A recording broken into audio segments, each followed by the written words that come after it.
Dante's Boxing Nation. There we go.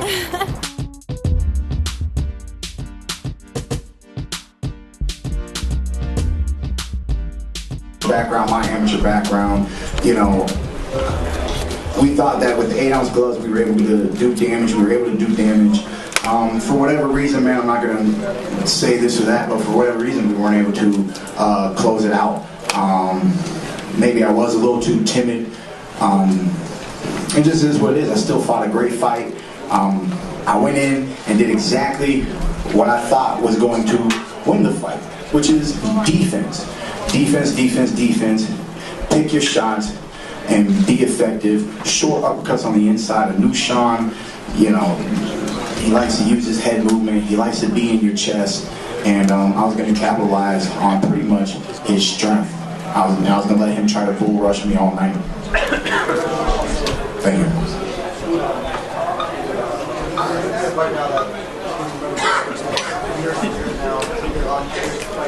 You have a roaming mic? A roaming mic? Huh? A roaming mic. Can't hear the question. It's great, man. This is what we wanted, man. This is what we live for. You know, Keith one time Thurman is the champion of the world. And I'm a true fighter, man. I was bred for this sport, you know, since the age of 7, now 27. I told you guys, I'm not afraid to let it go. If you can beat me, beat me. You know what I mean? Sean Porter put on a great effort and a great performance, but he was not able to walk away with that W. I've showed you time in and time out against Diego Chavez. I showed you when Carras rocked me. I showed you when Luis Collazo hit me with a body shot. I showed you guys when Robert Guerrero gave me a hematoma in the 3rd round and I had to go 9 rounds. This is the first time that I've been cut in my professional career. And we just kept pushing, man. He was trying to fight and smother me. And, you know, I threw back, man. It was a great fight. Keith over here. Keith, straight. Where? First of all, where are you from exactly? Oh yeah, it's hard to see, right? Doctor did a great job. Where are you? So it's literally in the eyebrow. It was very thin. He said that it actually might even not show any scarring. He was patting himself on the back on how great of a job he did. I'm sure you're happy to hear that too, though. I was, you know. He said stay out of the sun. The sun can cause, you know, scar tissue and things of that. Being from Florida, you know. So he told me everything that we need to do. He said the stitches need to remain in for 6 days. I'm on a 60-day suspension, and it is what it is. Congratulations on your victory. I know there was a lot of discussion leading up to this fight that you and Sean were friends outside the ring. You know, Dan Birmingham and Sean's father been friendly for many years. I want to know, after the fight was over, did you and Sean and/or Ken Porter share any words about, you know, the having been friends and finally getting over with and fighting a great fight? There wasn't a whole lot of time to talk. I did go over there, you know, I try to pat him on the back, tell him, you know, great fight, great challenge, man. You know, we didn't really say much. We didn't say much. I told you guys before, you know, I got love and respect for Team Porter. I still do. Nothing has really changed. You know, this is what it was advertised to be. 2 young, strong American fighters, welterweight champions going toe-to-toe in their prime. And that's what you guys saw today. I'd like to ask Dan also that question. Dan Birmingham. If you and Ken Porter had any words after the fight? Oh no, we've been friends for years. I brought him to the gym 2 years ago to box with Keith. He boxed every other day for 6 weeks. We've been friends ever since. It's a business. It's a business. We're here to do a job. We did our job and we shake hands. That's all. Right in front. How many stitches, by the way? Do you know? I don't know. Secondly, I know you said that you want to fill Mayweather's shoes. You know, the one big criticism on Mayweather was always that, you know, he's in boring fights, and you were just in a terrific fight. You know, there's no more welterweight in the world in most rankings. What do you think? What else do you think you have to do to fill his shoes? And how big was tonight toward doing that? You know, you gotta ride the train, man. It's Mayweather, you know, didn't become Mayweather overnight. I believe a major change in Mayweather's career was when he beat Oscar De La Hoya, and then, you know, he continuously got great fights after that. You know, it was never one fight that made Mayweather. It's not going to be one fight that makes Keith Thurman. It's the continuation of fighting at this level, at this pedigree, and coming out on top. Keith, here in the middle. First of all, did you feel like when he had his head in your chest early, especially when he was trying to come forward, that your counter left was your most effective punch throughout the middle rounds? The counter left, I was trying to sneak in that little left uppercut. You know, I saw it. I think I could have thrown it more. Dan was asking me to go to the body. Sean's short, stocky frame and how low he gets made it a little difficult to get into the body. There's several things that I would have liked to do and execute, and I think we could have done more damage, but we were able to do enough damage in each and every single round. And one last follow-up. The ninth round was obviously a wild toe-to-toe round, but in the 10th, did you think you might have him for a second when you staggered him with the right there? There were several times where I thought that I almost had him. But like I said earlier, for whatever reason, it was a little difficult to follow up tonight. Maybe it was the year layoff. Maybe it was the car accident. I'm not gonna pinpoint anything exactly. You know, the fight is what it was. It was a great fight, and I'm happy to still be champion of the world. Keith, did you feel in those early rounds that the fight was getting away from you? Was there some fear that, you know, this was slipping away? Nah, I felt like I opened up with a nice round one. I felt like I consciously gave him round two. I wanted to go out for round three. I knew I was making it a competitive fight. It was probably about going into the ninth, a little bit into the 10th. You know, consciously, even Danny said, win every round from here, you know. I try to stay on the outside a little bit more. Sean's pressure was less at that point in the fight. And we just boxed smart, man. I told you, man, boxing smart was going to be the key to victory for this fight. And there's obviously going to be a lot of calls for a rematch. Is that something you want to get to sooner or later? It's interesting, man, because, you know, I tried, you know, everyone's talking about what's next. Obviously, we got to sit down, we got to talk to Al. Outside of that, you know, there's definitely potential for a possible rematch. I got to look over this WBA issued mandatory that was talked about way prior, you know. So we'll see what happens in the future. But, you know, the fans want it, man. The fans will most likely get it. Congratulations on a very tough fight. He was connecting throughout the fight with a lot of body shots. Did some of those shots seem to stun you a little bit? No. There was just a few times he was able to slip under the jab and throw that little, it's not even like a full hook, it's almost like a half hook, stiff jab into the solar plex. But there really wasn't the power behind it to be as effective, but it did help him get on the inside and throw more punches. And because you were familiar with him from history with him, did this fight seem to be as challenging that it turned out to be in your mind when you went into this fight after it was over? We expected this from Team Porter. You know, he likes to get low, he likes to use his leg strength. You know, like I said, defense was going to be key. There were times where rabbit punches were being thrown. You know, I've said this time in and time out. You know, I analyze my opponents. The one thing that Sean does is he brings it, but he brings it in a fashion that is not fully effective. If you want to take the title, you need to be more effective. Proper angles, popping the head back, more clean shots, not just smothering and trying to outwork. Gotta land effective blows. When he was throwing, the little punches on the inside were clip him on the chin, you know, clip him here, clip him there, and it was clear, man. At this stage, at this level, defense is key in any sport. To be champion, you must have some of the best defense and some of the best offense. I was at the last Super Bowl. You got to see two of the best teams who had the best defenses in the NFL for that year, for that season. But the one who had the best defense was victorious. You know, so that's just a simple example, you know, coming from the gym of Winky Wright. Learning how to protect yourself, you know, wanting to establish a little bit of the rope-a-dope. You know, my personal shout out to Muhammad Ali. You know, Floyd Mayweather's used it. He used it against Marcos Maidana.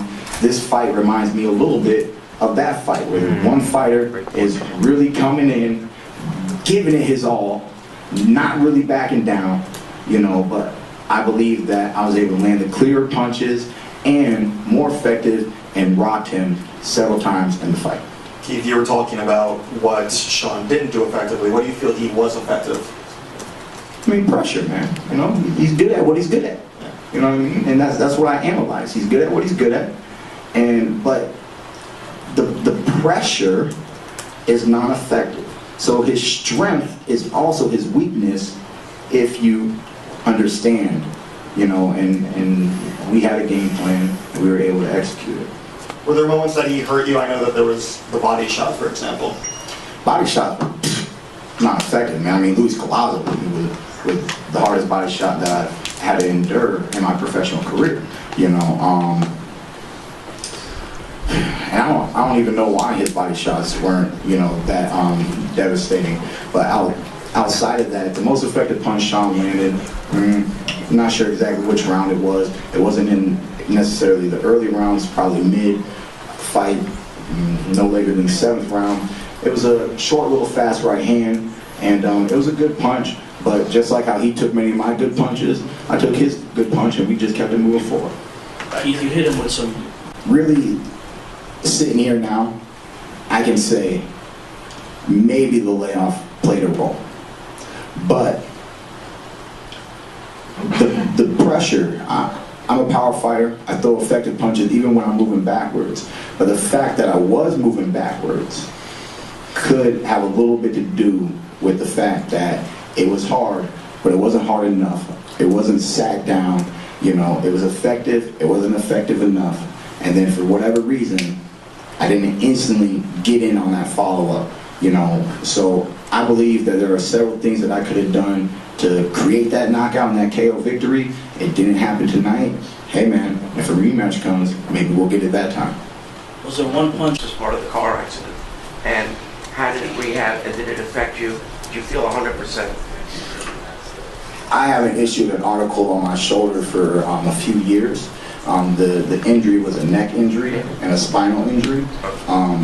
So luckily, my neck feels great. So I'm actually very happy with the rehab that we were able to do with my doctors. Keith, you mentioned to your trainer that he asked you that you had to win the last rounds. At what point in the fight did you realize, I'm in the fight of my life? I have to go in overdrive. Probably the last 4 rounds, you know. I knew, because I tell you guys this stuff all the time, man. It's 7 rounds for victory. 7 rounds for victory. I might have dropped out of high school, but I know how to count. You know what I mean? And math was my favorite subject. So I really analyzed. And I knew that, you know, the way Sean Porter approaches a fight, he loves to outwork his opponents. And numbers matter in sports. Outputs matter in sports. But in boxing, power matters, effectiveness matters. And just, you gotta know your sport, baby. You've got to know your sport. And I believe that is why I am, and still, champion today. Second question.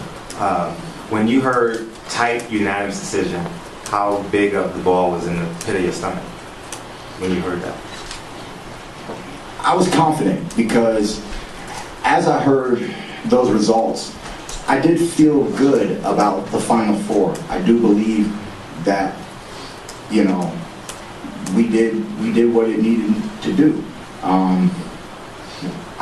You know, there were several times that I believe I equalized all the pressure with my effective punching and my power throughout many, many rounds. I know you have the WBA mandatory get out of the way, but you've been saying for a while you want to unify with Danny Garcia at some point. Do you think Yes, that sir. fight will be even bigger now after this one? In this fight? It'd be great. It'd be great. I mean, you know, Sean Porter, having only one loss at the time, you know, Danny Garcia, undefeated. I mean, you love this one, you gotta love that setup, you know. I mean, we're in a new time. We're in a new age. There's a new generation. And your boy One Time is right here at the front, ready to go. Ready to go. I got an O. I'm not afraid to let it go. If you can beat me, beat me. It's cool. If you can beat me, beat me. You deserve it. Same question for Lou. Do you think that fight's a bigger fight than this one going into it? I mean, it's huge, man. But like, look, what he's saying is the bottom line. You know, you got this guy. I said at the press conference the other day that the thing you could hope for here was a great fight and someone walking away to say, okay, I'm the guy right now. Come and take it from me. And that's what he's saying. And then you got Danny Garcia with the BC belt. He wants to take it from him. You know, you got Spence coming up. You got the kid in England, Kell Brook, who's going to fight Vargas. You got all sorts of talent in this division. And I can tell you, the guy next to me ain't afraid to fight anybody. And there are other people who got the same attitude. And like you said, man, it's a good time right now. It's a new generation, young, hungry fighters, ready to go. You know, I mean, y'all should be happy, man. Y'all should be excited. Right. I really, truly believe that. How did you feel about fighting on CBS television, on public television? Was that a thrill for you? Honestly, it's a dream come true. You know, I can really just remember the words of Ben Getty. Ben Getty, he was like a broken record, man. I mean, his words never died with me. He said, it's not about the promoter. It's not about the manager. It's about the networks. And the beauty is that we have a manager. We have a promoter who understands that philosophy. And bringing boxing back to prime time, bringing it back to the people. We were live on Facebook today. There was a comment, Keith Thurman versus Danny Garcia, pay-per-view. I don't want pay-per-view. I don't want you to pay for this entertainment. There's too much world-class athletic entertainment for free. I want all of America to see. I didn't have HBO growing up. I didn't have Showtime growing up. And if you have HBO and you have Showtime and they make it pay-per-view, now you gotta come out your pocket some more. I'm not trying to gouge the American people and the American public. I want to get everybody on my side. I want everybody to have an opportunity and a chance to witness One Time. And I want boxing to come back to the forefront of network television.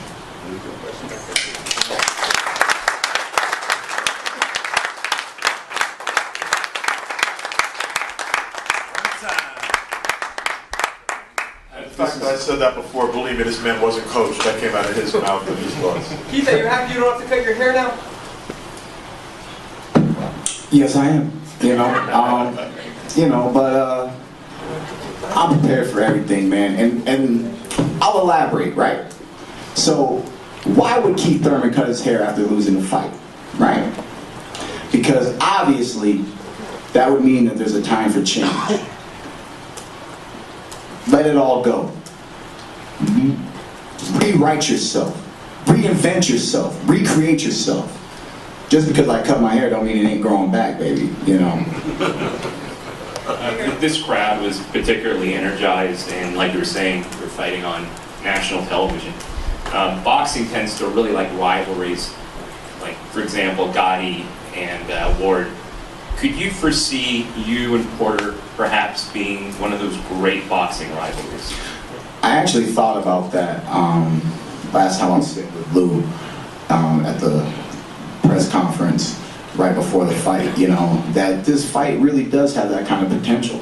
you know, and after this kind of performance, I believe it still holds that kind of potential, especially with the friendship, you know, with the fact that we both want this for ourselves, you know, that he put on a great effort, I put on a great effort, you know, they're probably going to watch tape, they're probably going to believe that they can make the adjustments to get the proper victory. There's, like I said, there's things that I could have done to get that knockout, and hey man, it's a new day, it's a new time, man. This could be a new rivalry. Going into this fight, Sugar Shane Mosley said that Sean Porter was really working hard in training.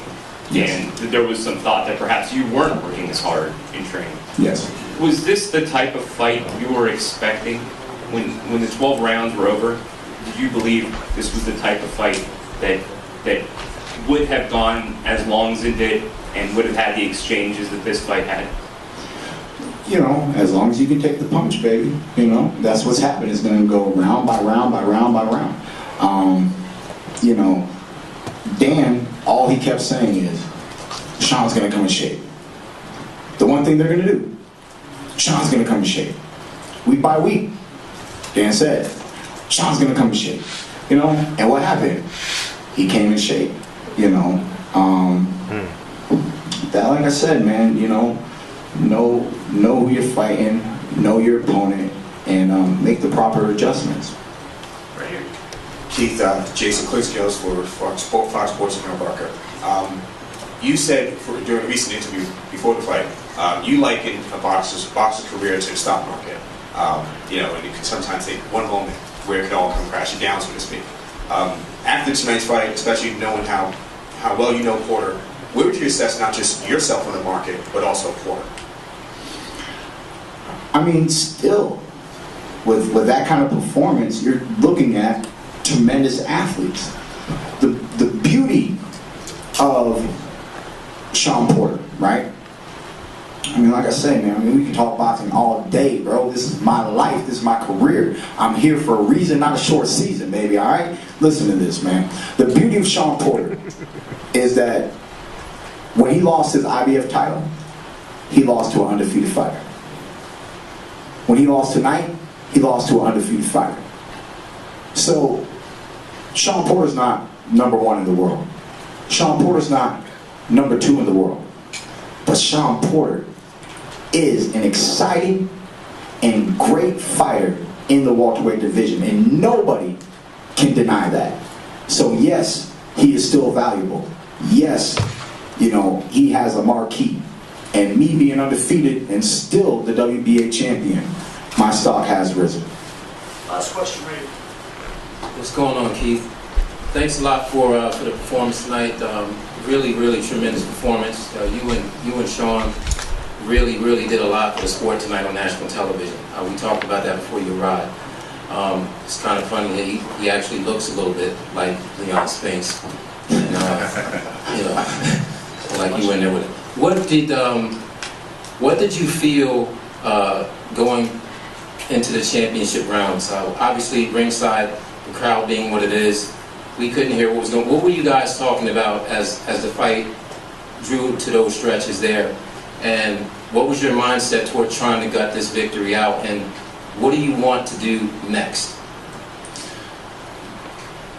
The thing about going into those final rounds, I could clearly see Sean relaxing.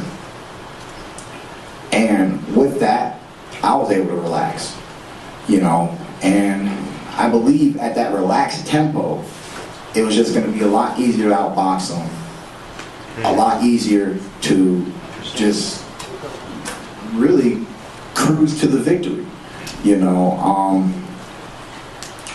It's not exactly what I would have wanted from myself, but I ultimately want victory, and I do preach that I'm looking for the knockout, I'm going for the knockout, but if I don't get the knockout, we want victory, and that's what we were able to do tonight. What do you want to do? What do you want next? You know, I mean, I want Danny Garcia. I want more than one belt. You want a Toyota? You want a Toyota? Now, I kind of do want a Head and Shoulders commercial, though. You know what I'm saying? You know what I'm saying? I'll take that one. And I still didn't get rid of the Toyota Prius. You know, it's a great car. But you know, like I said, man, I love boxing. You know, I love the way the world works, and you know, I'm going to talk about this little mandatory. You know, if I have to take this mandatory, I have to take this mandatory. So there are points in time in the fighter's career that one does not get what he wants. You know, but since you asked, in my heart, I want an opportunity to face Danny Swift Garcia. Look, let me put it this way, right? Guerrero, father-son combination, got rid of him. Kenny Porter, Sean Porter, father-son combination, got rid of him. Okay? If you're a daddy's boy, come see me, boy. All right? Come on, man. Come on, man. I got this. I got this. Okay? All day, every day. So, you know, I look at it in those ways sometimes, man. I find it funny. I find it ironic.